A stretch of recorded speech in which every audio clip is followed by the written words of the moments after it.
예, 오늘 말씀은 창세기 41장 37절에서 57절. 바로와 그의 모든 신하가 이 일을 좋게 여긴지라. 이 일은 무슨 말인지 알죠? 그 요셉이 꿈 해몽을 하고 앞으로 7년은 흉년이 풍년이 들고 청년은 흉년이 될 거다, 이 얘기를 하고 있습니다. 오늘은 이 41장에서 쭉 지금 하고 있는 것은 이야기이기 때문에 그냥 재미있게 들으면 됩니다. 그러나 재미있게 듣고 아무것도 아니면 어떻게 하냐? 그건 재미있게 듣는 거죠. 뭐 거기서 교훈을 받아야 되잖아요. 교훈을 안 받아도 은혜를 받으면 됩니다. 오늘 그래서 하나하나 그냥 그 뜻을 이렇게 곱씹으면서 오늘 말씀이 우리에게 주는 게 뭔가 전부 다르게 들리겠지만 이게 이제 들려져야 됩니다. 제일 중요한 거는 예수님의 모습이 바로 이 요셉의 모습이었다는 거죠. 언제 예수님이 총리 대신 돼봤습니까? 총리 대신이 아니라 왕을 대신한 거죠. 왕을 대신한 건데 예수님은 왕으로 오셨잖아요. 다윗의 후손으로 다윗의 왕위를 가지고 영원한 왕으로 오셨잖아요. 그걸 모르면 예수님이 언제 총리 한번 해봤냐, 뭐 언제 왕하고 얘기나 한번 해봤나, 뭐 이렇게 얘기를 하면 안 되죠. 왕이기 때문에. 그래서 이제 그런 거를 생각하면서 오늘 읽어야지. 안 그러면 요셉은 예수님하고 관계 없는 얘기예요. 그거는 이스라엘 백성은 맞지만 조상하고는 관계 없습니다. 그러나 조상을 이집트로 끌고 간 요셉, 그리고 결국은 이집트에서 나와야 되는, 그러면서 하나님의 예수님의 조상이 어떻게 거기에 숨어 있는가. 이때는 완전히 그냥 한쪽 구석에 조금만 있는 거예요. 그래도 한쪽 구석에 조금만 있어도 다른 사람들은 이름은 안 나오지만 유다가 다말과 자식을 낳는 얘기도 요 안에 들어있죠. 그게 쭉 연결돼서 나중에 예수님 후손으로 오는 모습을 보여주면서 오늘 이 요셉의 사건을 통해서도 유다를 보여줍니다. 유다하고 누구하고 비교하게 해줘요? 맏아들 왜 르우벤이죠. 예. 둘째는 뭐고요? 시므온이고. 그래서 이 맏아들 이름 뭐라고요? 르우벤. 둘째 시므온. 셋째 넷째 유다. 예. 그래서 유다하고 레위는 여기서 안 나옵니다만은 첫째, 둘째, 넷째가 그 신앙의 모습을 다 우리에게 보여주면서 역시 이 유다의 자손들에게서 예수님이 오시는구나, 그를 알게 됩니다. 누가 만약에 유다가 안 망하고 다른 에브라임이 안 망했으면 어떻게 될 뻔했습니까? 그럼 성경을 다시 써야 되죠. 우리는 유다 백성으로 예수님이 오셨기 때문에 이 성경을 채택하고 이 성경이 하나님께서 우리에게 주신 말씀이다 라고 하는 거죠. 그래서 우리는 죽을 때까지 또 영원히 이 말씀을 가지고 있는데, 지금 3500년 이상 이 성경 말씀을 가지고 읽어왔다, 우리가 그렇게 믿는 거죠. 실제로 예수님 오시고 난 뒤에 2020년이 됐는데도 여전히 성경책은 베스트셀러고 가장 많고 지금도 여전히 잘 팔리고 있는 책입니다. 그런 오늘 그 말씀인데, 그래서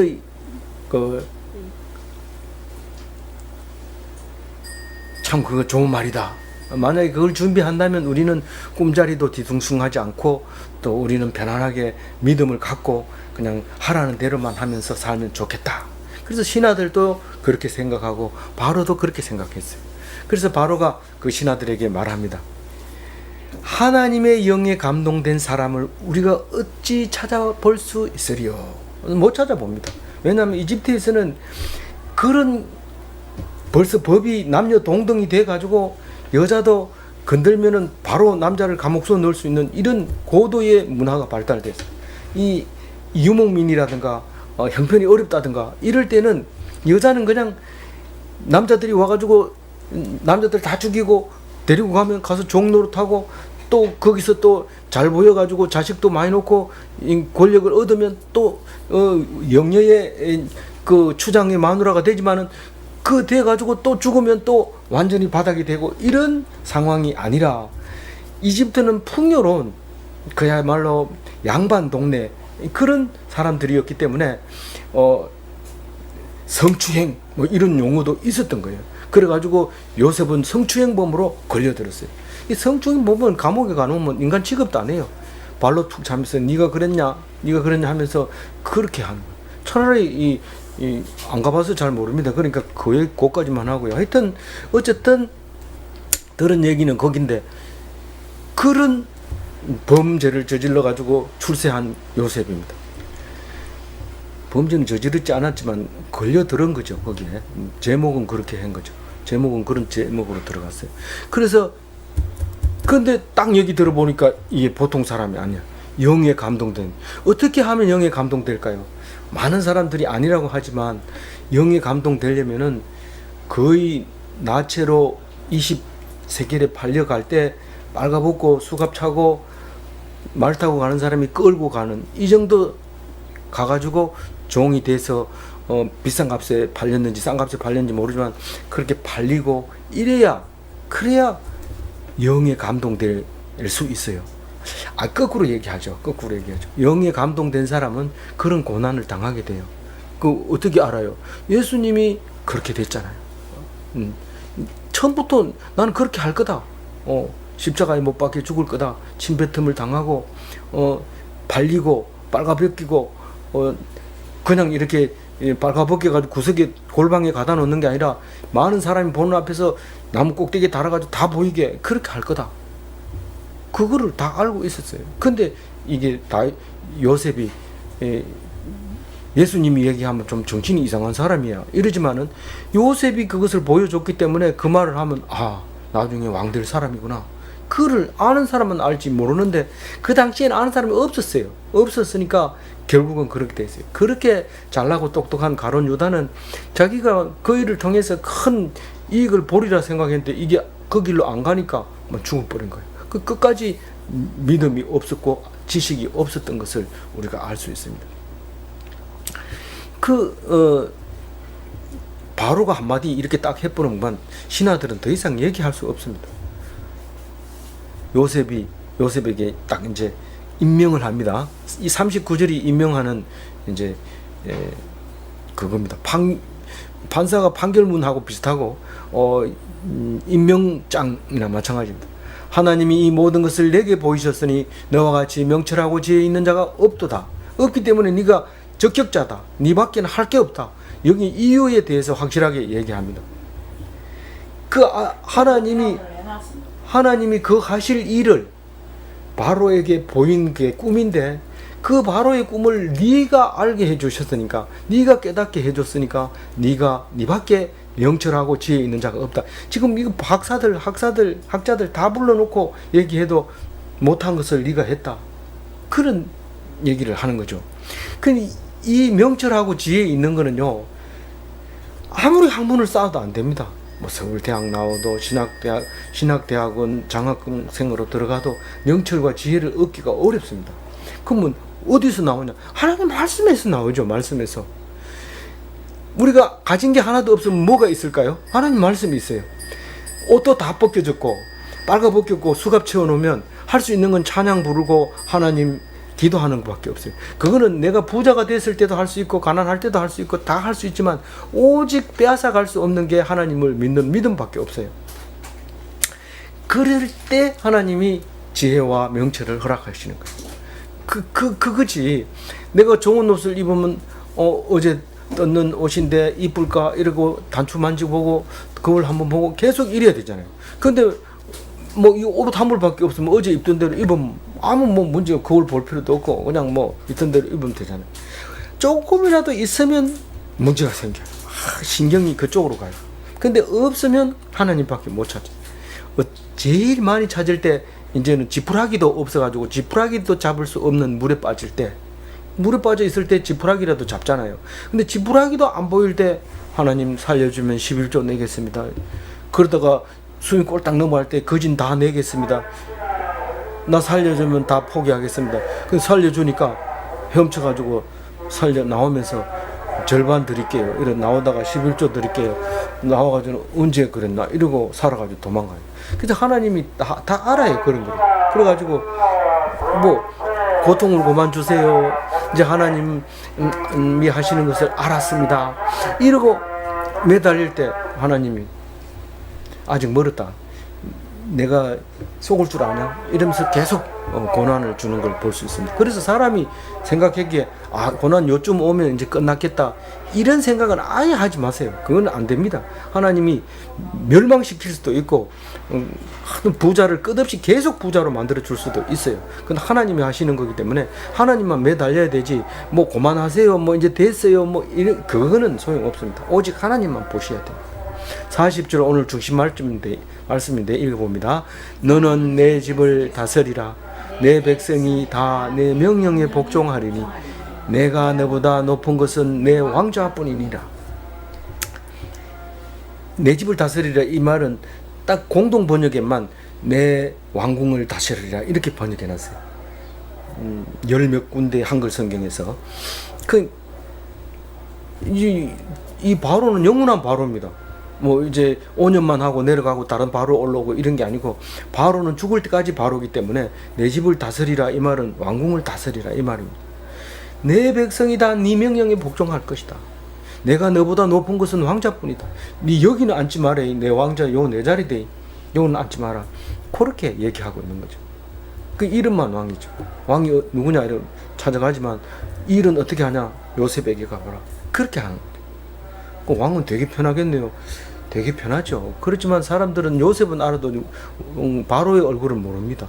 그러니까 알아야 돼요. 그게 왕 같은 제사장이 돼야 돼요. 제사장은 헌대가 났으면 이래 보고 이건 낫겠다. 요거는 지금 성 밖에 가가지고 한 달 있다가 와라. 그리고 요거는 무슨 약을 발라서 좀 기다려라. 이거 참 험한 사람들을 일일이 만나는 게 제사장이잖아요. 왕이면서 그렇게 해야 되지. 왕권만 가지고 자리에 앉아가지고 내가 왕이다 이런 게 그런 왕은 하나님 원하지 않는 왕. 그래서 41절에 보면 바로가 요셉에게 또 일러줍니다. 내가 너를 애굽 온 땅의 총리가 되게 하노라. 이 총리는 정식 명칭입니다. 이집트 총리 이렇게 이제 하는데 다른 말로 얘기하면은 그 가정 총무로 갔다가 그 다음에 감옥 총무로 갔다가 이제 나라 총무로 이제 왔는 거나 마찬가지죠. 그래서 이렇게 모든 일을 하는 게 총무예요. 그래서 회장 되려고 하지 말고 총무 되려고 해야 돼요. 기독교인은 그래서 배웠는지 모르지만은 김정일이는 그 뭡니까 수령 안 하고 뭐 해요? 국방위원장 하다가 그냥 가잖아요. 그러니까 또 아들도 수령이라는 말을 안 쓰고 또 그대로 그걸 가더라고요. 근데 그거 높은 사람 되면 별로 좋지도 않아요. 42절 읽어봅니다. 자기의 인장 반지를 빼어 요셉의 손에 끼우고 그에게 세마포 옷을 입히고 금 사슬을 목에 걸고. 이걸 보면 왕위 그 좌석 말고는 네가 전부 네가 마음대로 해라. 그니 버금 왕이다. 버금 왕. 왕은 왕인데 버금 두 번째 왕이다. 뭐 이렇게 말할 수 있는 거죠. 구체적으로 뭐 이렇게 얘기하면 오해가 있기 때문에 안 하지만은 그래서 인장 반지는 이게 옥새잖아요. 그리고 이게 세마포는 이게 홍포입니다. 지금 거기는 빨간 걸 별로 안 좋아하니까 그렇지만은 이게 우리나라 말로 하면은 홍포를 입어요. 그 예수님도 홍포를 입혀서 막 그 앞에서 절하잖아요. 그 홍포는 임금이나 입는 옷인데 그 세마포를 입혀가지고 그 모자를 씌우는데 모자 씌웠어요?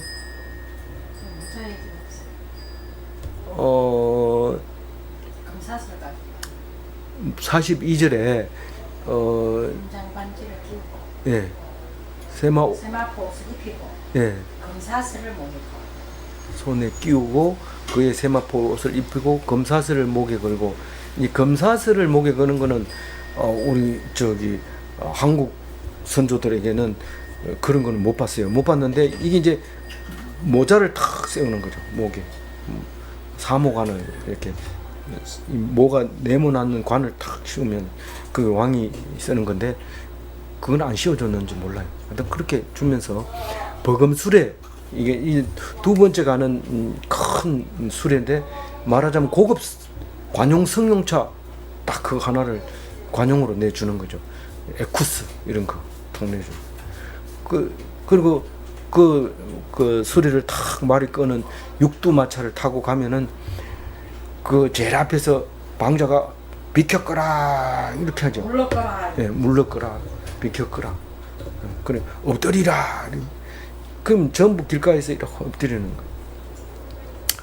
그 왕이나 하는 거지 그렇게 안 하는데 바로가 그에게 애굽의 전국의 총리로 다스리게 하였더라.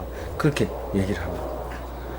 그래서 44절 읽어보면 바로가 요셉에게 이르되 나는 바로라 애굽 온 땅에서 네 허락 없이는 수족을 놀릴 자가 없으리라. 수족을 놀릴 자가 없다는 것은 모든 입법, 사법, 행정 모든 것을 네한테 다 준다. 네가 그런 법은 안 돼 이러면 입법이 되는 거죠. 그리고 네가 그 법을 어겼어 이러면 사법이 되는 거죠. 네는 이제부터 세금을 내 이러면 행정이 되는 거죠. 그래서 모든 권한을 일임하는 거예요. 일임하는 거. 그럼 왕은 뭐 합니까? 놀지. 노는 거예요. 그래서 그 요셉의 이름을 바꿔버립니다.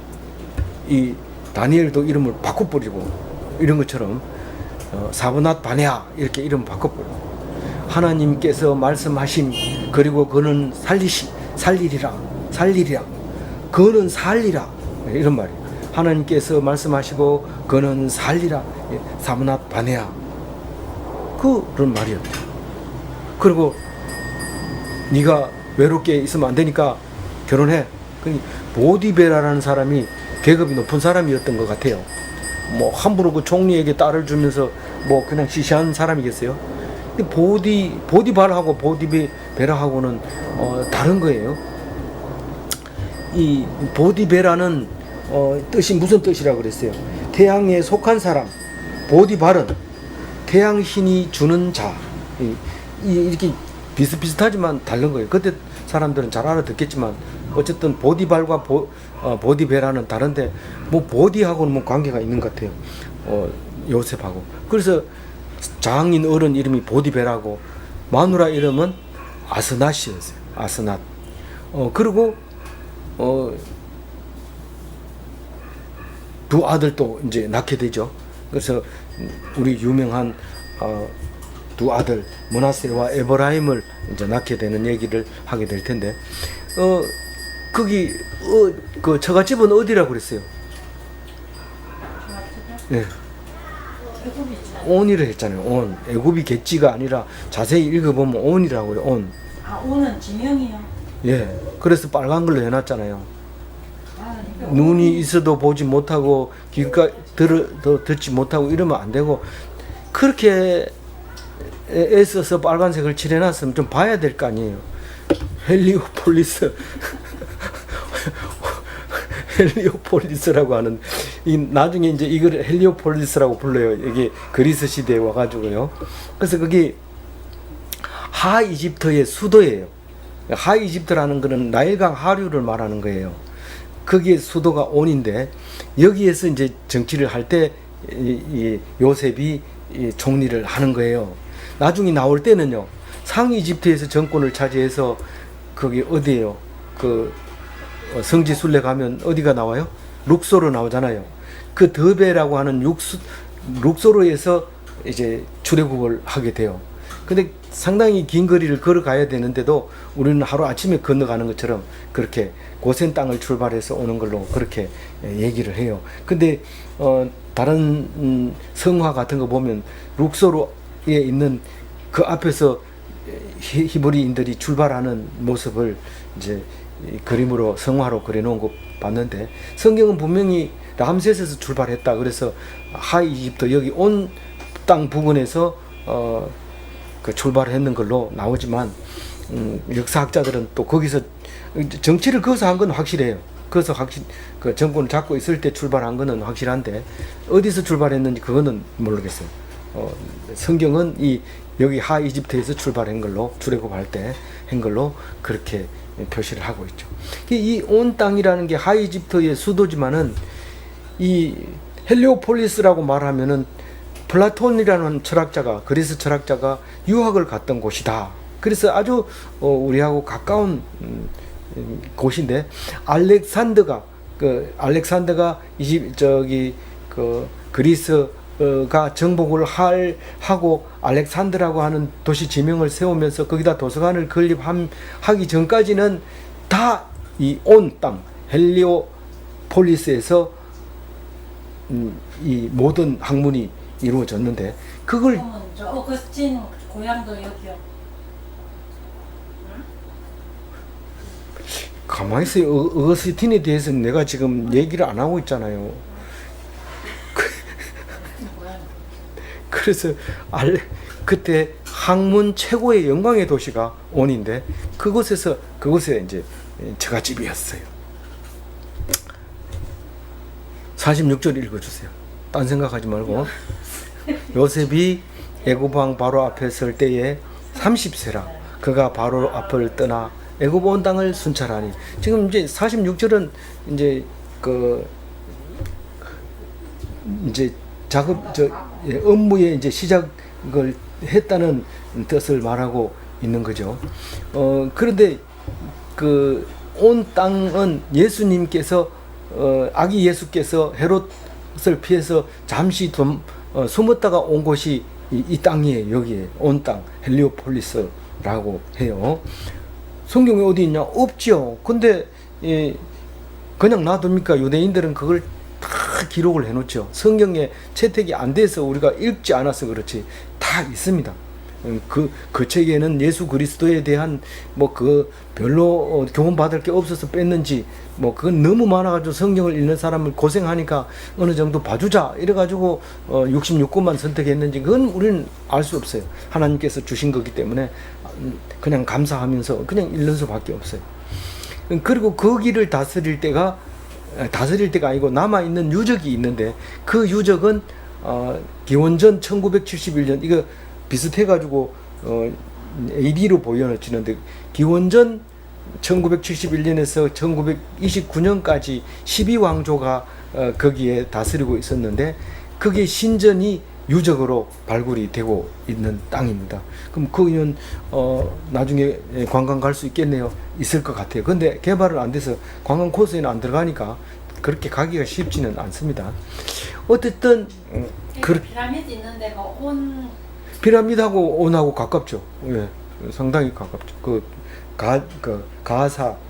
가사인가요? 기자고 지금의 이집트 서울 어디 카이로 거기 카이로하고 가깝고 거기 다 하 이집트에서 지금 크게 이제 발달하고 있죠. 지금 현재는 그래서 순찰을 쫙 하고 이제 소출을 쫙 봅니다. 이 소출 가지고는 20% 세금을 받아도 먹고 살겠다. 그래서 그걸 받으면 나라가 감당을 못하기 때문에 각 성마다 이제 곡식 창고를 짓고 거기에다가 이제 책임자를 줘서 이제 곡식을 써서 장부에다가 기록을 하고 그리고 이것은 열쇠는 전부 이제 가지고 와라. 요셉에게만 가져와라. 번호 써가지고 그러면 번호를 쭉 써가지고 주면은 그건 절대로 열면 안 되고 열면은 총살시킨다. 그건 총이 없으니까 이제 교수형을 하든지 그렇게 했을 거예요. 왜 그러냐면은 여기 뒤에 보면은 곡식이 그렇게 많은데도 바로 보고 뭐라고 해요? 곡식을 달라고 막 부르짖는 가져와라 이렇게 하는데 그때 돈을 요셉이 처음으로 이제 제정을 했다고 학자들이 얘기를 해요.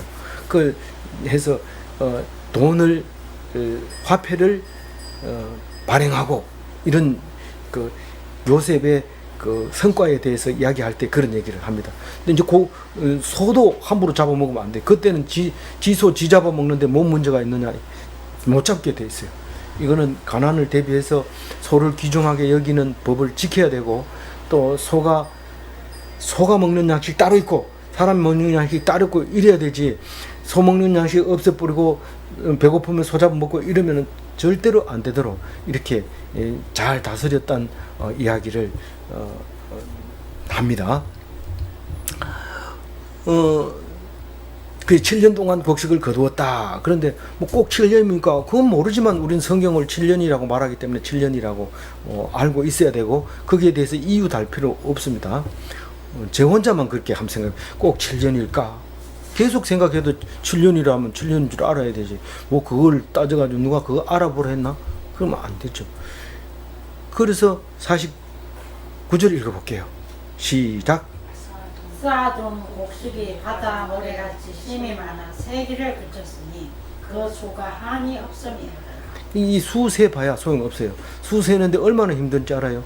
저기 갔다가 수세 가지고 돌아올 때 벌써 한 곡식 창고는 이렇게 더 생겨버리기도 하고 또 없어지기도 하고 막 이러기 때문에 수가 정확하지 않아요. 세 봐야 의미가 없어요. 각성은 각성대로 전부 그 창고에서 내가 이제부터 말하면 한 곳에서 내주는 것처럼 내주고 지금 내가 말하면 한 곳에서 말하는 것처럼 딱 가둬놓고 몸만 손 못 대게 하고 이런 시스템으로 갔다는 거죠. 그리고 이 나일강을 따라서 쭉 이 성읍이 형성되어 있기 때문에 뭐 그냥 배 타고 가면서 메시지를 전하면 그대로 전달이 되는 아주 다른 어떤 것보다도 그 문제 다스리기가 쉬운 거죠. 그 우리가 태백의 1980년대 아주 산골인데 리에서 황지 리에서 삼척군 황지 리에서 황지읍으로 태백시 황지읍에서 태백시로 이렇게 성장을 할 때 택시도 많아지고 사람도 많아질 때 택시를 타면 어디로 가자 소리를 안 해요. 이쪽 방향에서 타면 한참 가다가 집 가까이 가가지고 어디요 이렇게 세우세요 이러면 그게 자기 집이요. 왜냐하면 길이 한 가지밖에 없으니까요. 이쪽 끝에서 저쪽까지 쭉 그 강 따라서 있는 거지 뭐 다른 길이 없어요. 마찬가지로 여기는 한 길만 쭉 갑니다. 이집트에 가서 룩소르에서 딱 내렸고 좀 밤 열차를 딱 타면 카이로에 도착하는데 아침에 그 열차밖에 없어요. 뭐 잘못 탈까봐 뭐 삼천포로 빠지는 열차 탈까봐 걱정하고 여기 가는 게 맞아요. 물을 필요 없어요. 들어가서 침대 칸에서 자고 일어나면 카이로 딱 도착합니다. 그래서 이런 이제 그 바다 사막이니까 사람이 살 수 없어. 강을 따라서 이제 그 무슨 배? 갈대배를 타고 쏜살같이 달려서 다니는 이야기를 하죠.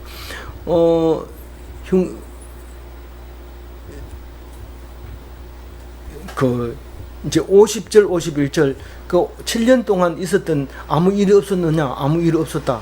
그런데 애 둘 낳았다. 이제 그 얘기하는 게 50절에 보면은 므낫세와 에브라임 태어나는 얘기합니다. 50절 읽어봅니다. 흉년이 들기 전에 요셉에게 두 아들이 나되 곧 온의 제사장 보디베라의 딸 아스낫이 그에게 낳은지라. 51절 요셉이 그의 장남 이름을 므낫세라 하였으니 하나님이 내게 내 모든 고난과 내 아버지의 온 집을 잊어버리게 잊어버리게 했다. 뭘 잊어버렸냐면은 내가 고난 형들에게 팔리고 그래서 잊어버리고 그리고 가나안 땅 고향도 이제는 돌아갈 길이 막막해졌고 이제 여기 와서 장가도 갔으니 이제는 그만 잊어버리자. 그리고 우리 나라다, 내 땅이다 그렇게 생각하고 이름을 므낫세 이렇게 줬어요. 므낫세 이러면 이게 장남 이름이죠. 그 다음에 차남 이름은 에브라임이라. 52절입니다. 하나님이 나를 내가 수고한 땅에서 번성하게 하셨다 함이었더라. 이게 뭐냐면 에브라임이라는 것은 하나님이 나를 수고한 땅에서 번성하게 하였다. 이집트에서 나를 번성하게 므낫세도 낳고 에브라임도 낳고 그래서 에브라임이라고 지었다는 거죠. 그런데 에브라임은 장남이지만 야곱이 와가지고 이제 죽을 때가 다 돼서 축복을 하는데 오른손으로 에브라임을 턱 짚고 왼손으로 므낫세를 턱 짚으니까 이게 요셉이 깜짝 놀라면서 손이 바뀌었어요. 왜 어긋나게 저 똑바로 하라고 내가 똑바로 갖다 들이댔는데 왜 똑바로 안 하고 손을 이래 맞춰가지고 그럽니까? 나도 안다. 이래 영감탱이가 무슨 생각이 있는지 모르지만 속으로 뭐 므낫세한테 뭐 미운 소리를 들었는지 아니면은 에브라임이 무슨 맛있는 과일을 갖다 드렸는지 그거는 알 수 없어요. 자기는 그렇게 딱 이렇게 맞춰서 합니다. 그래서 편애를 하게 되죠. 근데 사실은 그 축복대로 야곱의 축복대로 에브라임은 유다와 맞서는 북이스라엘의 대표가 됩니다. 북이스라엘 망할 때 모든 선지자들이 하나님이 에브라임아 에브라임아 그렇게 애통하는 얘기를 합니다. 북쪽이 실제로 거기 예루살렘하고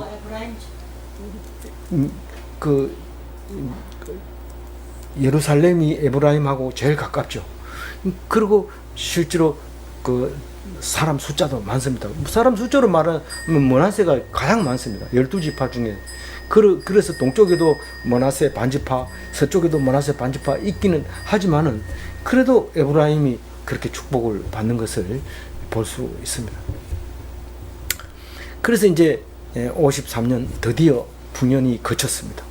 아기 둘도 놓고 그 풍년 들 때 아기를 낳아야지 가난할 때 아기 놓으면 왠지 아가 비실비실 되면서 시원찮는데 이렇게 풍년이 들 때 이렇게 낳아가지고 튼실하게 잘 자라고 12지파 중에서 당당하게 한 지파씩 맡아가지고 나아가는 것을 볼 수 있습니다. 그래서 54절 읽어봅니다. 요셉이 말과 같이 7해 흉년이 들기 시작하며 각국에 기근이 있으늘 애굽 땅 온 땅에 먹을 것이 있더니 기근이 들지만 온 땅에 먹을 게 있더라 말이에요. 있더라 말이에요. 그 흉년이 들었는데 먹을 게 있더니 이런 말은 이제 드디어 그날이 온 거죠. 그때가 온 거죠. 그때가 돌아온 거죠. 속히 오리라 하는 그날이 온 거예요. 뭐 7년 마지막까지 갈 필요도 없고 다음 해부터 막 난리가 시작됩니다. 첫 해는 뭐 얼떨떨 몰라요. 뭐 원래 곡식이 가을에 나니까 그 해까지 얼떨떨 했는데 곡식이 안 나니까 그때부터 아우성이 치기 시작하고 가나안 땅에서 내려온 게 2년째 내려옵니다. 2년째 딱 와가지고 먹을 거 달라고 얘기합니다. 근데 그 사람들은 7년 앞으로 흉년이 들 텐데 2년째 와가지고 양식을 달라 하니까 기가 막힐 일이죠. 결국은 흉년 들고 2년째 70명이 이집트로 내려옵니다. 물론 요셉이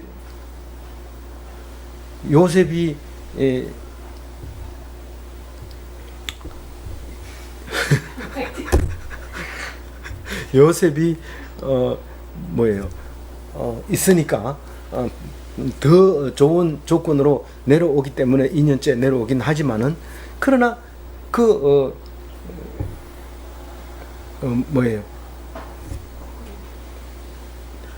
그만큼 견디기가 어렵게 됐다 그런 말입니다.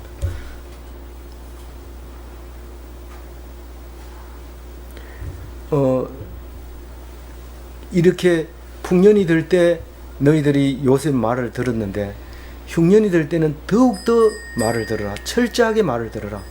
너희들이 없다고 아우성치면서 멋대로 하지 말고 지금 애굽 온 땅이 굶주림에 백성이 바로에게 부르짖어 양식을 구하는지라. 바로가 애굽 모든 백성에게 이르되 요셉에게 가서 그가 너희에게 이르는 대로 하라. 살 길은 순종이다. 살 길은 순종이다. 너희들이 오리가 알을 빨리 안 낳는다고 오리 배 따면 끝장이다. 철저하게 기다리라. 사는 놈은 오리 알을 먹을 것이요 인내하지 못하고 죽을 사람은 죽으라. 이런 뜻이죠. 가서 믿음을 갖고 순종해라. 56절 읽어봅니다. 온 지면에 기근이 있음에 요셉이 모든 창고를 열고 애굽 백성에게 팔세 애굽 땅에 기근이 심하며. 그러니까 이제 채권을 발행하는 거죠. 돈이 없을 때는.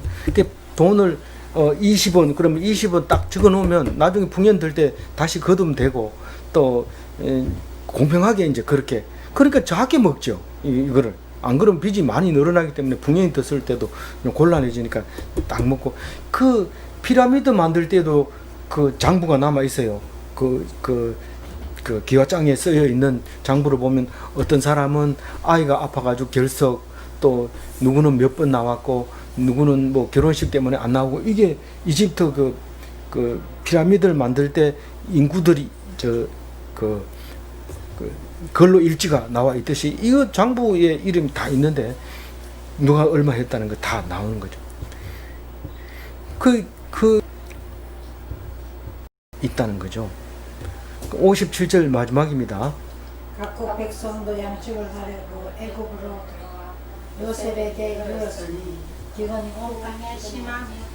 온 땅은 외국까지, 각국까지 다 얘기를 하고 있는데, 가장 가까운 게 이제 가나안 땅이죠. 오기 좋고 길도 좋고, 거기 제일 바로 옆에, 그러니까 이집트라고도 안 하고 또 그렇다고 다른 나라라고도 안 하고 가나안 땅이라 하면서 자기들이 고집 부리는 희한한 땅이 하나 있는데, 그게 가나안 땅이 어떤 거죠. 거기에 이제 요셉의 형들이 이제 살아오는 거죠. 그 백성들에게는 정부미잖아요. 정부미는 항상 값이 싸잖아요. 싼 값으로 줍니다. 그걸 먹고 살죠. 근데 외국 사람들이 오면 값을 제대로 받습니다. 그 이야기, 재미있는 이야기는 내일 하기로 하고, 우리는 하나님의 영이 감동된 사람 요셉을 오늘 읽었습니다. 하나님의 영이신 예수를 우리는 생각할 수 있습니다. 성령이 취한 성도는 기독교인이라고 얘기합니다. 그 사람이 기독인이다. 성령이 취해서 때려도 안 아프고, 욕해도 희죽희죽 웃고, 고통스러운 일을 해도, 일을 시켜도 이렇게 하고, 뭐 이상한 행동을 하는데 그게 성령에 취한 성도입니다. 그 사람이 기독인입니다. 그래서 예수 닮은 것인지, 예수를 나타내기 위해서 이렇게 기원전 1400년 전부터 예수님을 준비하며 모델을 그리며 그 모델을 따라 오실 예수님을 준비하게 해주심을 감사합니다.